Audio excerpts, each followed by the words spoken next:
Qui dirait que les batailles les plus féroces ne se produisent pas dans les champs de guerre, mais au sein des familles elles-mêmes? Surtout en ce qui concerne l'héritage. C'est exactement ce qu'une femme a découvert lorsqu'elle est tombée sur un mystère qui semblait sortir d'un roman de police.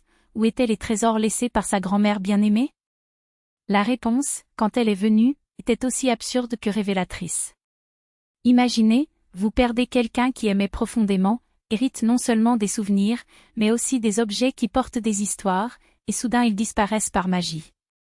C'est ce qui est arrivé à Katia après la mort de sa grand-mère, Elisabeth, une femme qui a consacré sa vie à la collecte de pièces inestimables, de vieilles horloges qui ont marqué le temps des générations à une porcelaine délicate qui brillait comme des bijoux en vitrine. Tout devrait être le sien. Mais la réalité, comme nous le savons, aime prêcher des pièces. Au début, cela semblait si innocent. La mère-in-law, Jean, est apparue comme un ange gardien, offrant de l'aide pour organiser les affaires du défunt. Vous êtes jeune, vous avez tellement de choses à vous inquiéter, a-t-il dit avec un doux sourire alors qu'il emballait chaque pièce avec presque des soins de cérémonie.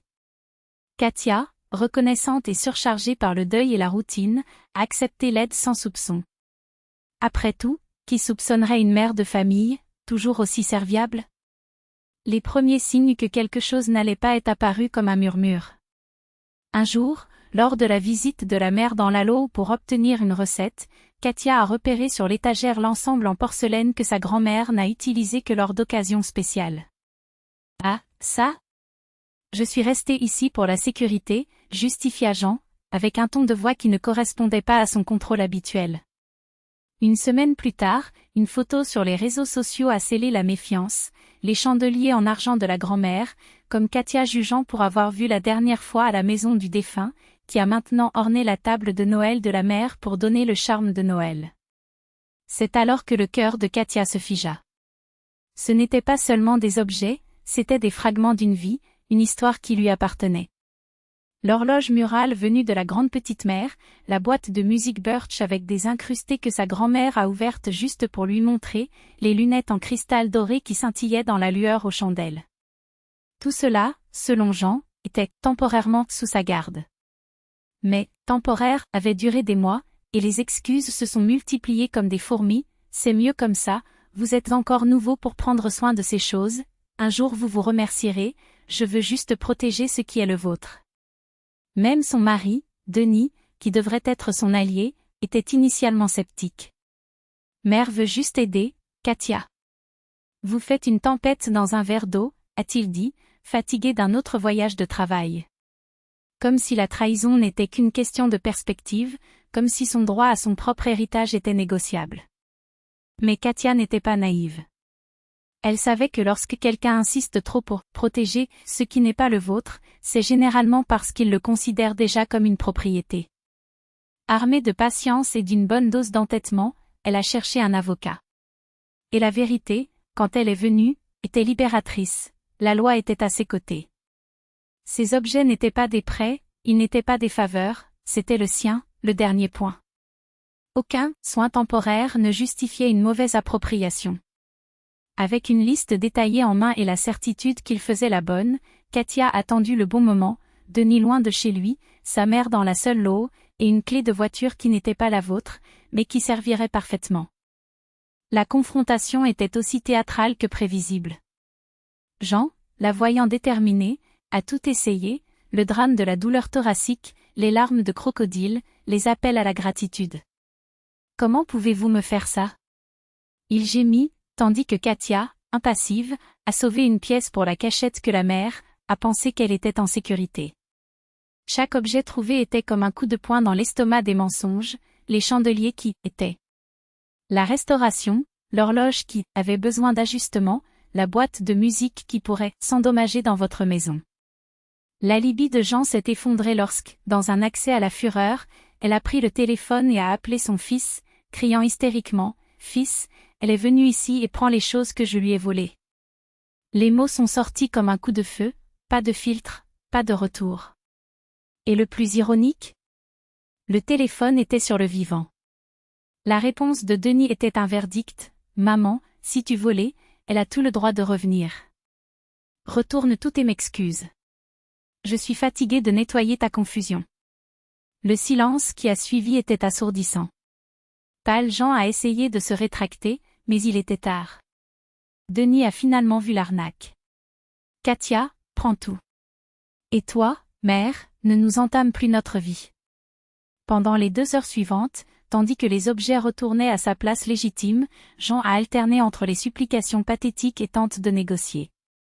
Laissez au moins les chandeliers, j'ai déjà montré à tout le monde, ai-je supplié, comme si la valeur des choses était mesurée par des likes sur les réseaux sociaux. Mais le pire n'était pas encore à venir. Lors de l'ouverture de l'armoire, Katia a découvert un véritable arsenal de pillages, peintures, statuettes, même un vieux samovar dont elle ne se souvenait plus.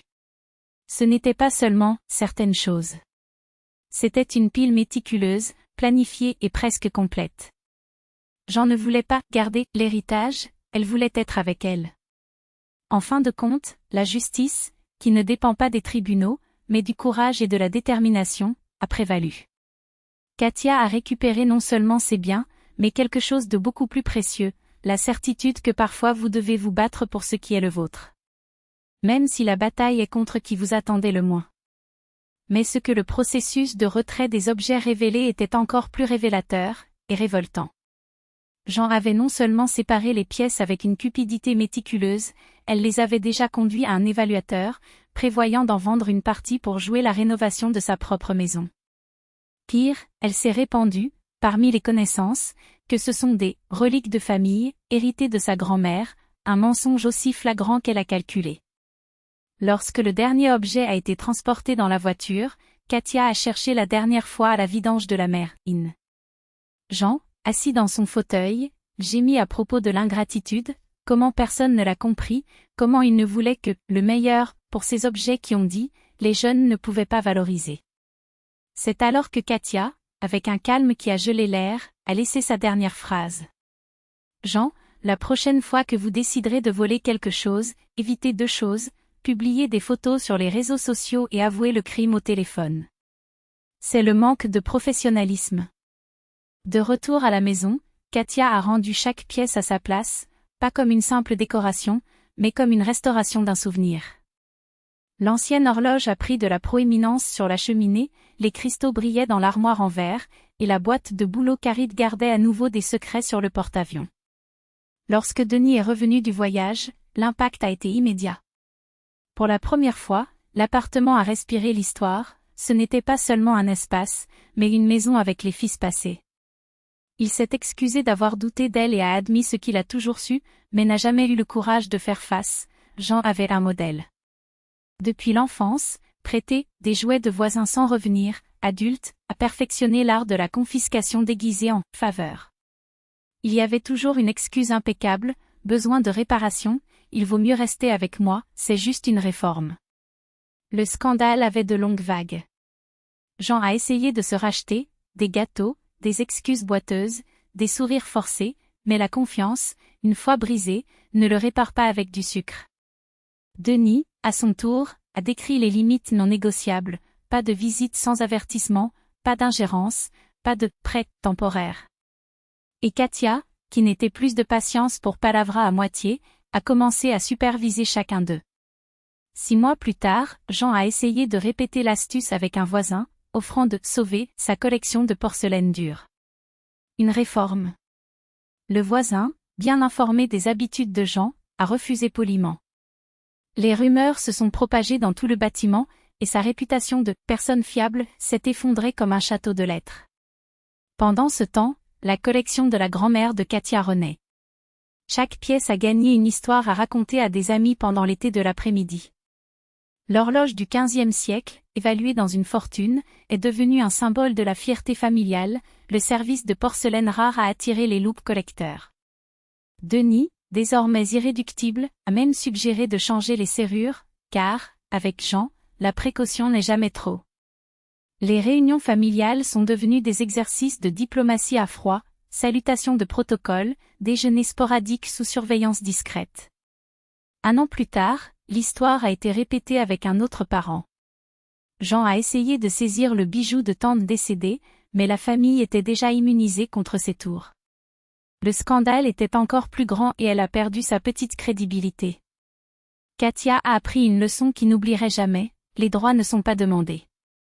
La bonté n'est pas la faiblesse, et la confiance n'est pas un chèque en blanc pour ceux qui portent le même nom de famille.